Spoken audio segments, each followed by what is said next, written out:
নজর রাখবো পরবর্তী সংবাদে। প্রহর গোনা শুরু হয়েছে পঞ্চায়েত নির্বাচনে, যেহেতু আগামী 8ই আগস্ট পঞ্চায়েত নির্বাচন এবং তাকে কেন্দ্র করে রীতিমতো ব্যস্ত রয়েছে প্রত্যেকটি রাজনৈতিক দল।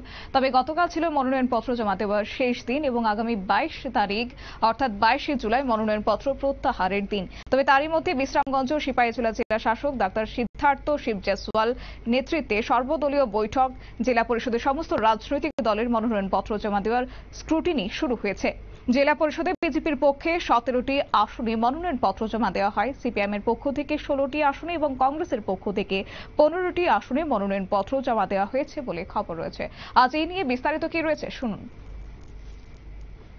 থেকে আমরা 16 জন প্রার্থী দিয়েছি, 15 জন সিপিআইএম, একজন সিপিআই, মোট প্রার্থী 17, কিন্তু আমরা 16টা দিয়েছি। আর অন্যান্য দল বিজেপি 17টা দিয়েছে, কংগ্রেস তারাও 15টা দিয়েছে, মোট 51টা। কেমন চলবে স্যার? হ্যাঁ, পাস হইব না, জয়যুক্ত করবো না স্যার?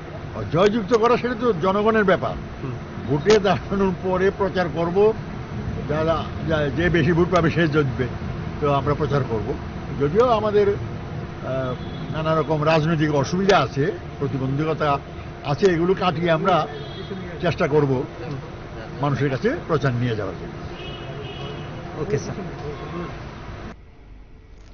আপনারা শুনলেন ওনার বক্তব্য। কার্যত পঞ্চায়েত নির্বাচনের মনোনয়নপত্রের স্ক্রুটিনি আজ সম্পূর্ণ হয়েছে। একই সঙ্গে বলা যায় যে সিপাহীজলা জেলা পরিষদের 48টি মনোনয়নপত্র বৈধ বলে ইতিমধ্যে জানানো হচ্ছে। তবে বিশালগড়ের প্রাক্তন বিধায়ক তথা প্রাক্তন অর্থমন্ত্রী ভানুলাল সাহার কথায় স্পষ্ট যে মিছিল মিটিং নিয়ে তেমন কোনো উদ্যোগ থাকবে না দলের, এমনটাই জানানো হচ্ছে। যদিও আগামী 22 তারিখে রয়েছে যে পঞ্চায়েত নির্বাচনের মনোনয়নপত্র প্রত্যাহারের দিন, তারই আগে আজ স্ক্রুটিনি, এবং স্ক্রুটিনি আজ সম্পূর্ণ হয়েছে বলে ইতিমধ্যে জানিয়ে দিয়েছেন জেলা শাসক।